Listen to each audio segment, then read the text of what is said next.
మన ప్రభువును రక్షకుడైన యేసుక్రీస్తు నామములో మీ అందరికీ నా వందనాలు. ఆదికాండము 18వ అధ్యాయము 17 నుంచి 19 వచనములను మీరు ఒకమారు చదివినట్లయితే అక్కడ సొదొమ గొమొర్రా ప్రాంతములను నాశనం చేసేందుకు ఇద్దరు దేవదూతలు మరియు యెహోవా దేవుడు వచ్చినప్పుడు వారు అబ్రహాముని కలుసుకుంటారు. ఆ సమయంలో అబ్రహాము వారికి ఒక విందుని ఏర్పాటు చేస్తాడండి. అంతా అయిపోయి తిరిగి వెళ్ళేటప్పుడు దేవుడు అనుకుంటున్నాడు తనలో తాను, నేను చేయబోయే కార్యాన్ని అబ్రహాముకు దాచెదనా?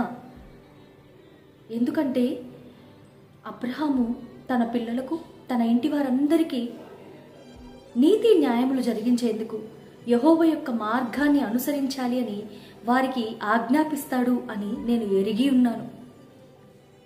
చూడండి, ఆ సమయానికి ఇంకా అబ్రహాముకి ఇస్సాకు పుట్టనే లేదు. ఇస్సాకుని వధించేందుకు అబ్రహాము దేవుని యొక్క మాటను బట్టి తన యొక్క నమ్మకత్వాన్ని రుజువుపరచుకోను లేదు. ఏది చేయక మునుపే దేవుడు అబ్రహామును నమ్ముతున్నాడు. నేను అతన్ని ఎరిగి ఉన్నాను అంటున్నాడు దేవుడు. అతడు ఖచ్చితంగా తన పిల్లలని తన ఇంటి వారిని నా మార్గములో నడవాలి అని చెప్పి వారికి ఆజ్ఞాపించేది, వారికి నా యొక్క నీతి న్యాయములను నేర్పించేది నేను ఎరిగి ఉన్నాను అంటున్నాడు. ఎంత గొప్ప ధన్యతో కదా! ఇదే విధమైన నమ్మకము దేవునికి నీ ఎడల ఉందా? దేవుడు నిన్ను నమ్ముతున్నాడా? ఆయన ప్రతి ఒక్కరిని ప్రేమిస్తాడండి. పార్షియాలిటీ, పక్షపాతం అనేది లేదు ఆయన ప్రేమలో. కానీ ప్రతి ఒక్కరిని సేమ్ లెవెల్లో ఆయన ట్రస్ట్ చేస్తున్నాడా? అంతెందుకు, ఏ ఒక్క మనిషన్నా నమ్మేందుకు నువ్వు అర్హుడువా? ఎవరన్నా నీ జీవితంలో నువ్వు కలిగి ఉన్నావా? నన్ను పూర్తిగా నమ్ముతారండి, గుడ్డిగా నన్ను నమ్మే వ్యక్తిని నేను కలిగి ఉన్నాను అని చెప్పగలరా? అసలు ఆ యోగ్యత అనేది ఉందా మనకి?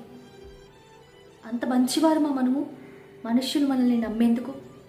కానీ దేవుడు మనల్ని నమ్ముతున్నాడు. నమ్ముతారా? దేవుడు నిన్ను నమ్ముతున్నాడు. నమ్ముతారా? ఏ విషయంలో దేవుడు మిమ్మల్ని నమ్ముతున్నాడో తెలుసా?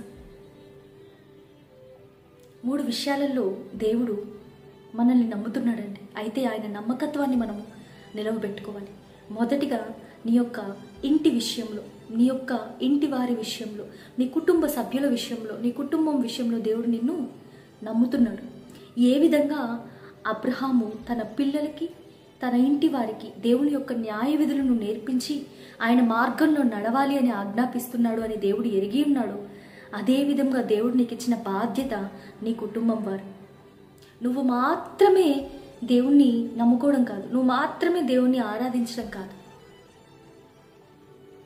మీరు చూసినట్లయితే ఇశ్రాయేలీయులని ఐగుప్తు నుంచి దేవుడు విడిపించాలి అని మోషేని పంపించినప్పుడు ఫరో రాజు తెగుళ్ళు జరుగుతున్న సమయంలో చెప్తాడు మోషేతో, నువ్వు మగవారిని మాత్రం తీసుకొని వెళ్ళి నీ దేవునికి ఉత్సవం జరిపించుకో, పిల్లల్ని తల్లుల్ని పశువుల్ని ఇక్కడే విడిచిపెట్టు అన్నప్పుడు మోషే ఏం చెప్తాడో తెలుసా? కాదు కాదు, మేము అన్ని జనరేషన్స్ మొత్తం మాకున్నదంతా మా కుటుంబ సభ్యులందరిని తీసుకొని వెళ్ళి మేము మా దేవుణ్ణి సేవించాలి అని, నువ్వు నీ కుటుంబ సమేతంగా దేవుణ్ణి సేవించాలి అని ఆయన ఆశపడుతున్నాడండి. వారిని ప్రేమించేందుకు, పోషించేందుకు మాత్రమే దేవుడు వారిని నీకు అప్పగించలేదు. వారిని దేవుని యొక్క మార్గములో నడిచేవారిగా తీర్చిదిద్దేందుకు దేవుడు నిన్ను నమ్మి ఉన్నాడు. రెండవదిగా దేవుని యొక్క ప్రణాళిక. దేవుడు ప్రతి ఒక్కరి ఎడల ఒక గొప్ప ప్రణాళికని కలిగి ఉంటాడండి. ఎందుకంటే నువ్వు దేవునికి ప్రతిష్ఠిత జనము. నీ ఎడల దేవునికి ఒక ప్రణాళిక ఉంది. నువ్వు రక్షించబడ్డావు అని అంటే జస్ట్ అది ఒక రెస్క్యూ మిషన్ మాత్రం కాదు, అది ఒక రిక్రూట్మెంట్ లాంటిది. నువ్వు రక్షించబడ్డావు అంటే నీకు ఒక పని నియమించబడి ఉంది. అదేంటో తెలుసా?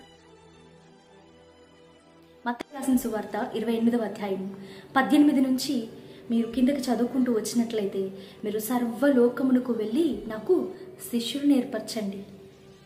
యోహాను రాసిన సువార్త 14వ అధ్యాయంలో మీరు చూసినట్లయితే, నా యందు విశ్వాసం ఉంచినవాడు నేను ఏమేమి కార్యములు చేశానో వాటికంటే గొప్ప క్రియలను చేస్తాడని రాయబడింది. 15వ అధ్యాయంలో మీరు చూసినట్లయితే దాసుడు యజమానుడు ఏం చేస్తాడో ఎరగడు, కాబట్టి నేను మిమ్మల్ని దాసుడు అని పిలవడం లేదు, స్నేహితులు అని పిలుస్తున్నాను అని. ఒక ప్రణాళికను కలిగి ఉన్నాడు దేవుడిని ఎడల. అయితే ఆ ప్రణాళికను నీకై నువ్వు నెరవేర్చలేవు. అందుకే దేవుడు నీకు నాకు పరిశుద్ధాత్మ అనే సంచకరుని ఇచ్చి ఉన్నాడు.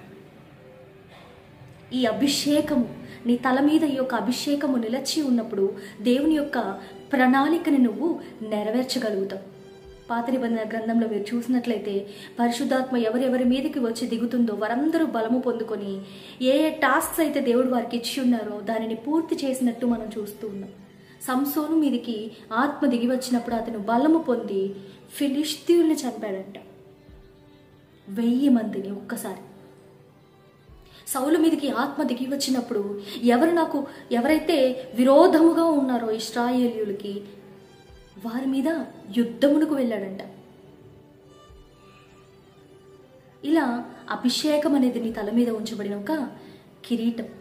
ఈ అభిషేకము దేవుని యొక్క ప్రణాళిక నీ జీవితంలో నెరవేరబడడానికి నీకు ఇచ్చిన ఒక ఎక్విప్మెంట్ లాంటిది. అయితే ఈ అభిషేకము కార్యము చెయ్యకుండా ఉండాలి అని అపవాది ఆటంకపరుస్తూ ఉంటాడండి. ఎలా అంటారా, చూడండి, ఒక కాఫీ కప్ నిండుగా కాఫీని వేసి నేను మీ చేతిలో పెట్టాను. మిమ్మల్ని ఒక పాయింట్ నుంచి ఇంకో పాయింట్కి నేను నడవమంటున్నానండి. చాలా నిండుగా ఉంది ఆ కప్. ఆ కప్ని పట్టుకొని మీరు నడుస్తూ ఉన్నప్పుడు ఆ కప్లో ఉన్న కాఫీ అనేది ఒలికిపోకుండా నడవాలి. అప్పుడు మీరు ఎలా నడుస్తారు? మీకు ఇచ్చిన టాస్క్ ఆ కాఫీని కాపాడాలి. ఆ కాఫీ అనేది ఆ కప్ నుంచి లీక్ అయిపోకూడదు. మీరు దాన్ని ప్రొటెక్ట్ చేస్తారు కదా. రెండవదిగా నీ చుట్టూ ఉన్నదాన్ని మీరు చూస్తూ క్యాజువల్గా నడిచేస్తే ఆ కాఫీ అనేది ఏమైపోతుంది? ఒలికిపోతుంది. కానీ ఆ సమయంలో మనం ఎలా నడుస్తాం? చాలా జాగ్రత్తగా ఆ కాఫీ కప్పును పట్టుకొని చుట్టూ ఏమీ చూడకుండా చాలా ఫోకస్డ్గా నడుస్తాం కదా. ఇలా నడుస్తూ ఉన్నారా? మీ అభిషేకాన్ని మీరు ధరించిన వారే. ముందుగా మీ అభిషేకాన్ని మీరు ప్రొటెక్ట్ చేసుకోవాలి. ఎలా అంటారా? దేవునికి లోబడండి. విశ్వాసము ద్వారా దేవునికి లోబడడం ద్వారా మీ యొక్క అభిషేకాన్ని మీరు కాపాడుకోవడం మాత్రమే కాదు, రెట్టింపు చేసుకోగలుగుతారు. యేసయ్యను చూడండి, ఎప్పుడు కూడా తండ్రి చిత్తాన్ని నెరవేర్చేందుకే ఆయన జీవించాడండి. ఆకలి వేస్తూ ఉంది, ఒక పక్కన శిష్యులు ఆహారం తీసుకొచ్చేందుకు వెళ్ళున్నారు. వాళ్ళు వచ్చే సమయానికి చెప్తున్నారు, వేరొక ఆహారం ఉంది నాకు, అదేంటో తెలుసా? దేవుని చిత్తాన్ని నెరవేర్చడం. ఇంత ఆశ మీరు కలిగి ఉన్నారా? ఒకవేళ మీరు ఆశని కలిగి ఉన్నారు అంటే మీ యొక్క అభిషేకాన్ని మీరు ప్రొటెక్ట్ చేసుకోగలుగుతారు, కాపాడుకోగలుగుతారు. విధేయత ద్వారా, దేవునికి లోబడడం ద్వారా మీరు మీ యొక్క అభిషేకాన్ని కాపాడగలుగుతారు. రెండవదిగా, చుట్టూ చూస్తూ కాఫీ కప్ని పట్టుకొని నడిస్తే ఏమైపోతుంది? కాఫీ అనేది ఒలికిపోతుంది. నీ చుట్టూ ఉన్న పరిస్థితులను, నీ చుట్టూ ఉన్న మనుష్యులను, నీ మీద పడుతున్న రాళ్లను, నీ మీద పడుతున్న నిందలను, అవమానాలను, ఫైనాన్షియల్ క్రైసిస్, ఇవన్నీ నువ్వు చూస్తూ నడిచావంటే నీ యొక్క అభిషేకము లీక్ అయిపోతుంది. ఎందుకో తెలుసా? చుట్టూ ఉన్న వాటిని చూసినప్పుడు మనము ఎదురుగా ఉన్న యేసయ్యని చూడటం మర్చిపోతాం. చుట్టూ ఉన్న గాలిని చూచాడు పేతురు. నీటి మీద నడుస్తూ ఉన్నప్పుడు ఎప్పుడైతే గాలిని చూసారో అతనికి భయం వచ్చేసి మునిగిపోసాగాడండి. అలా మీ యొక్క అభిషేకాన్ని లీక్ కానివ్వకండి. మూడవదిగా ఏం చేస్తాము అంటే, అనవసరమైన విషయాలలో ఇది ఒక ట్రాప్ అన్నమాట. అపవాది వేసే ట్రాప్ ఏంటి అని అంటే, అనవసరమైన విషయాలలో మన యొక్క అభిషేకాన్ని మనము వాడుతూ ఉంటాం. అంటే మన ఎనర్జీని మనం డ్రైన్ చేసేసుకుంటాం. కాఫీ కప్ తీసుకొని వెళ్తూ ఉన్నాను, ఆ వ్యక్తి వచ్చి నాతో వాగ్వాదాన్ని పెట్టుకున్నాడు, నన్ను తిట్టడం మొదలెట్టాడు, నన్ను నిందించడం మొదలెట్టాడు. దీని మీద నా ఫోకస్ వదిలేసి తిరిగి నేను అతనితో వాగ్వాదం తగువ పెట్టుకుంటే ఏమైతుంది? మా ఇద్దరి మధ్య జరిగే పోరులో ఈ యొక్క కప్ అనేది కింద పడిపోయే ఛాన్సెస్ చాలా ఉన్నాయి. ఇలాంటి సిచ్యువేషన్స్ని అపవాది మీ జీవితంలో తీసుకొని వస్తాడు. దావీదు గొల్యాతును ఓడించేందుకు వెళ్ళేటప్పుడు అతన్ని చాలా మార్లు అపవాది ఏం చేశాడో తెలుసా? తన యొక్క అన్నల ద్వారా వాగ్వాదానికి లాగాలి అని చెప్పి ట్రై చేశాడు. నువ్వు ఇక్కడికి, నీ పనేంటి? గొర్రెలను ఎక్కడ పెట్టొచ్చో, ఎవరికి అప్పగించొచ్చో, ఇలాంటి మాటలు. కానీ దావీదు వారితో తిరిగి గొడవాడా అండి? తగు వేశాడా అండి? లేదు.